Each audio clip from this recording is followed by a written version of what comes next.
How does leftness and rightness in human design affect the traditional educational system? One of the major problems that we have in education is that education is based on a methodology that is rooted in what in design is called the strategic. Um, Basically, we're part of an evolutionary process. If we go back in our family tree to the Neanderthal, we go back to a creature that was entirely right. That is, they were deeply receptive. Everything about their nature was that they were in tune to their environment. They were in tune to the nature around them because of their receptive nature. When Homo sapien appeared, that is, so-called modern man was the other side of the coin. Modern man was purely strategic. And strategic is about being focused. It's about taking our binary vision and being able to create strategies out of what we see. In human beings, this was an enormous advantage. That is, it gave us the capacity through mind to be able to control the world. Everything being rooted in the strategic approach. And everything about the strategic approach is that you have to focus, you have to remember, there are basic rules about the way in which you progress. The fact is, since 1781, we've had a whole different mix genetically in the beings that are emerging on this plane. And half of them are coming in with a great deal of rightness, the other side of the coin. According to human design, the ninth center being is what I refer to as Homo sapien intransitus. That is, we're a transitional form. We're actually moving towards a new right that ultimately will come. But us, we carry leftness and rightness. Rightness is a deep, deep dilemma for children in school. Deep dilemma. They're not designed to focus. They're not designed to be strategic. All school programs are rooted in the strategic approach. All of them. All of them. Always have been. Because the educational systems, the way we have developed our teaching programs are all rooted historically in this strategic approach. And then we have all these children that are right. Many of them are misunderstood by their teachers. That is, they're not respected. They're not considered to be as intelligent. The teacher may think they're perhaps a little more creative, but doesn't really see that they have the potential to be academic. And it's simply because right doesn't perform in the same way. The educational system today is devastating to those children that have a right mind.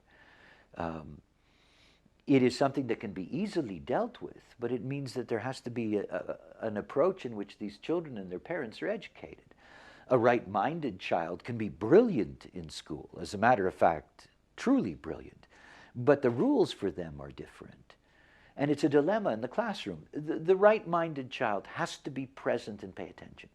If they pay attention, they take everything in. So they don't have to study. They take it all in. The left-minded child needs to focus. So they're only interested in certain things that the teacher says. They're not interested all the time. And the times that they're not interested creates problems.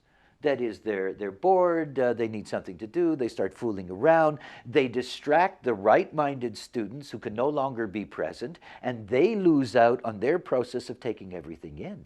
The left child can later go back and study those things it missed, but the right can't do that. So if we're going to change the way in which children are going to excel in terms of how they translate information, we're going to have to begin to see that we need a whole new approach in terms of separating the right and the left children and teaching them literally in different ways. Now, of course, that's not going to happen. Hey? It's just not going to happen.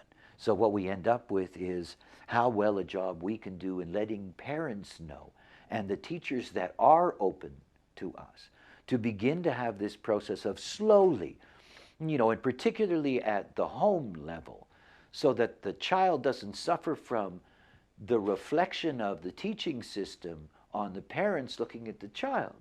You got a right-minded child and the parent is told over and over and over again, that the child is not doing well and they can't, blah, blah, blah, and all of this stuff. It begins to have a terrible impact on the psychology of the child itself. So it's very important when the opportunity is there to be able to, and you don't have to get these parents into human design. They want to do something that's right for their children. But again, it's a classroom problem because the right-minded child in the right environment is an environment without distraction. And it's an environment that is simply stimulating where they're present and they take things in. As a matter of fact, you can teach a right child in half the time that you teach the left, because you're always making up for what they've missed because they're only doing their focusing and they're missing out on things. It's totally different teaching techniques. And again, the institutions, this is it means changing everything. And that's not the way I think. I think one person at a time, one child at a time, one parent at a time, in order to be able to have that impact.